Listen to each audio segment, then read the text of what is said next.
Hey there, my name is Jessica and welcome to the Jess Tales. Today's video is going to be all about why I finally decided to pull the trigger and get myself a pair of these super expensive, super controversial sneakers. There's a blog post that talks about everything linked in the description box below. My exact pair of sneakers are also going to be linked in the description box as well. Before we go any further, go ahead and click that subscribe button. I would love to see you around. I spent hours researching. I mean, a total of probably 8 to 16 hours total on my phone just researching Golden Goose shoes. What style I wanted, what colors they had, were they worth it, and that's kind of what prompted me to make this video. I didn't really find a lot of answers, and so I wanted to be the one to give those to you. So I mentioned that these sneakers are pretty controversial. You either absolutely love these shoes or you absolutely hate these shoes. So I used to absolutely despise the look. I used to hate tennis shoes with dresses. I didn't understand it. I started traveling a whole lot more and needing more versatile shoes, and I also wanted to wear a dress versus just like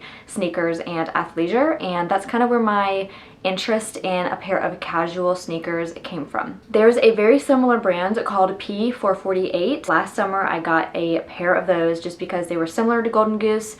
I didn't like that Golden Goose were so expensive for already being scuffed up and dirty. I just didn't really like the look. Those were like my main walking shoes for traveling, and I absolutely fell in love with just being able to put on any outfit in a pair of tennis shoes. You can wear these tennis shoes with an athletic dress, you can wear them with athleisure, you can wear them with jean shorts.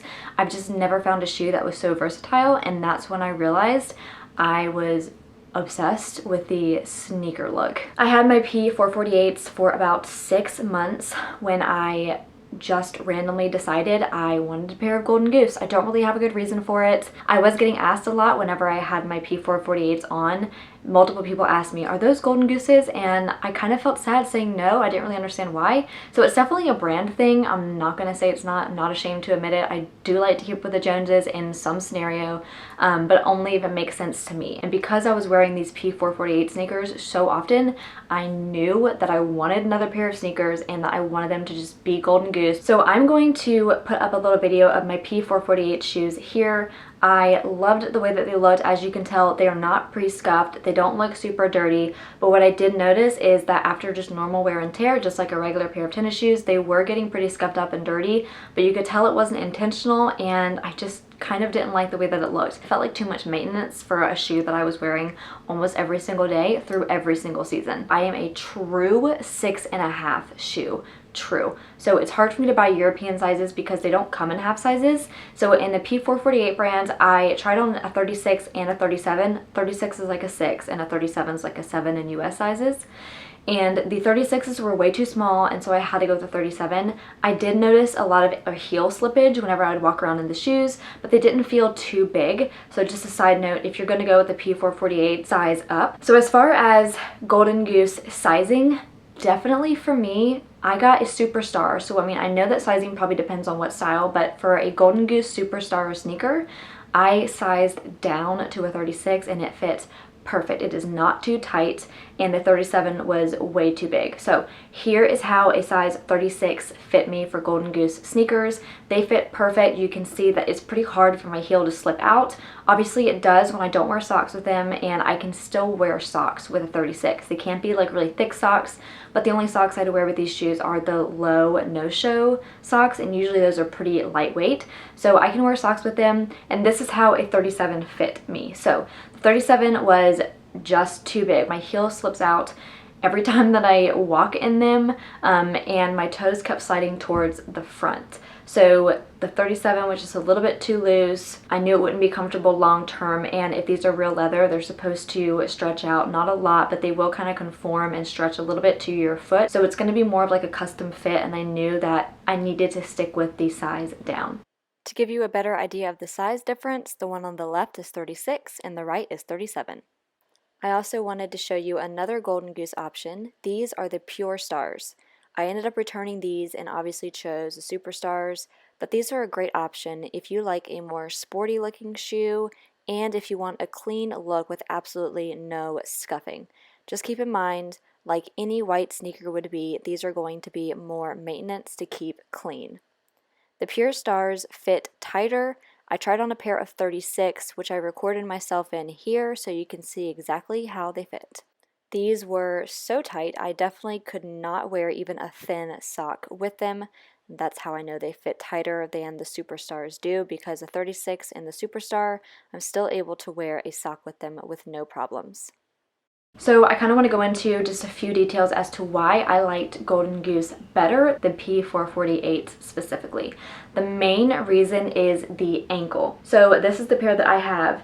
In the ankle part, it's not as puffy, and that is something that I really didn't like about the P448s. I'll put some pictures up here whenever I was wearing the P448 shoes, but you can tell that they're just a little bit wider around my ankle. They look like a typical skater boy shoe, and that was honestly like the main reason why I chose Golden Goose. It looked like a slimmer shoe, just a more feminine classic tennis shoe. So that's really why I strayed away from the P448s. The quality is almost the same, not quite as high as Golden Goose after having them both on. I think P448s do have a squishier feel, but I kind of like the sturdier feel for Golden Goose more. Are Golden Goose comfortable?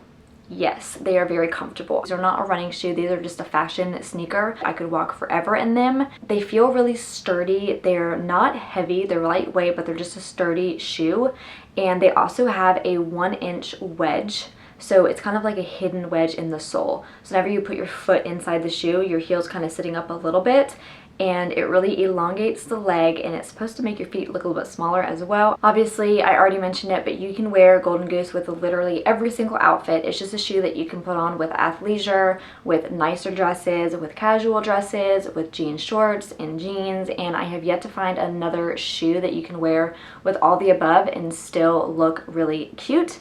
And obviously the pre-scuffing and the dirtier look, it really doesn't look bad, but that's actually why I chose the exact color combo that I did. So you can see the top of the shoe is a white leather. They do have some that are suede up here, but it automatically makes the shoe look even dirtier because the suede. And I loved the sparkly star. I had to have something with glitter on them. It's just my personality type. I have to have a little bit of glitter on it, but I like that this was just a little touch of it. The silver glitter goes with everything. This is a black leather backing, and I just like the white Golden Goose. The logo on it is a gold, and so that went perfect. I have my silver and my gold all on one shoe. These laces are white. There were so many of them that had like a gray lace, and I did not like that. Since I'm really not the kind of person to wear like a dirty pair of shoes, I really wanted to stay true to myself, and I fell in love with these because they do have the scuffing on the side and they do have the scuffing around the shoe, but it's very minimal, and because everything is white including the laces,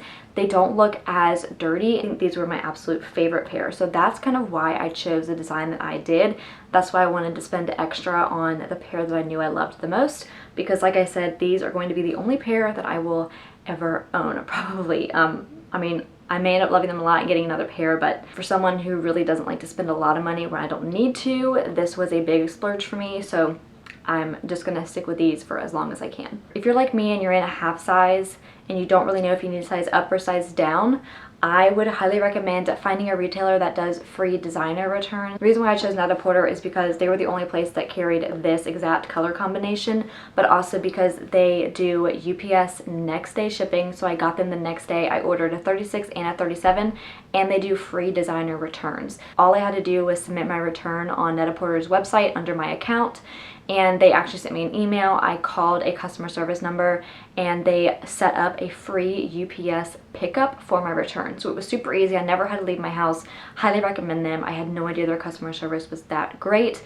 but that is how I ended up with the pair 36. Whenever I got them, I was so excited. I actually filmed a little unboxing video. I'm gonna go ahead and play that video for you here. It's about 30 seconds long, so feel free to skip through if you want to.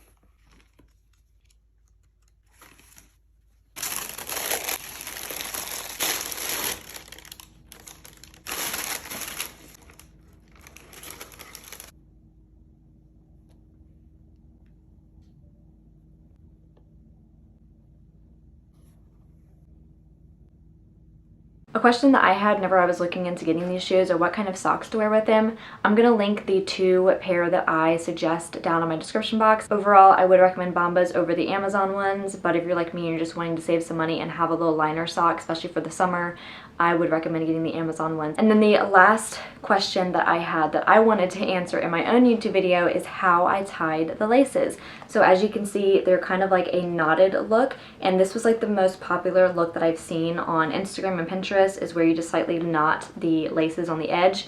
But it does take a little bit of practice to get them to look really nice, especially whenever they're on your foot. You can also tuck them into your shoe if you wanted to and not have any laces hanging out. I have seen occasionally some people just tie it in a regular bow, and that looks nice too, but this is my absolute favorite way to tie them. I'm going to show you how to tie those. This is what my laces look like right now, so I just knotted them, but I'm going to show you exactly how to do that. I'm actually going to go ahead and just untie this so that you can see exactly what I do. It's very, very simple. My biggest piece of advice is to just not overthink it and just keep tying. First, you're going to put the shoe on your foot, and you kind of want to keep it to where you can easily get your foot in and out of it without worrying about the knot. And so I like to try on the shoe and kind of slip my heel to the very edge and then make sure I hold that area while I take my shoe out, and that is how tight I want the knot to be. This is where I want this specific knot to end so that the shoelace won't slip out any further than this, because this is all the room that I need in order to get my foot in and out without having to undo my laces. I've already tied a knot here, but what I'm going to do is I'm going to tie another one closer to the opening.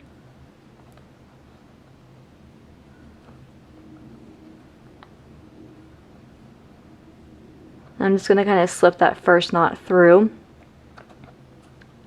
because that's how close I need it to be to the opening.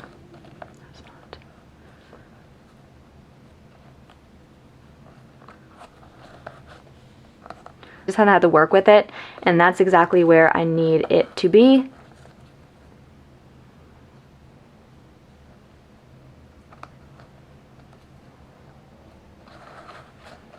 So I have those two knots there, and what I'm going to do is I'm just going to keep knotting around that original knot.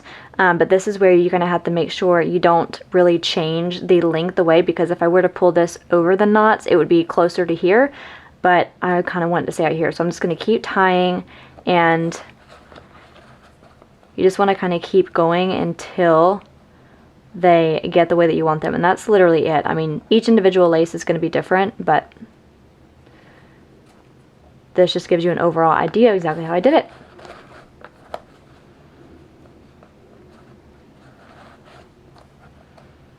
Okay, and that is it. Very super simple. This one has an extra knot on the end. It came that way, and so I kind of kept it out because I liked the look of it. Same with this lace over here, but that is how my laces look. And whenever you wear them, it's just a very casual, knotted look, and you can slip the shoes on and off. That wraps up this video. I really hope that you enjoyed. If you were like me and you're on the fence to get Golden Goose shoes, I hope you know that they are worth it. I absolutely love them. I don't regret it at all. It was actually one of the smartest purchases I've made, because I will 100% be buying less shoes in the fall and winter, knowing that I have this pair that go with every single outfit all season, no matter what the occasion. I hope that this helped you as well, and like I said, I am linking my blog post in the description box below, which goes into further detail all about my decision and why I chose Golden Goose over any other shoe. Thank you so much for watching. Click that subscribe button if you have not already, and I will see you next week.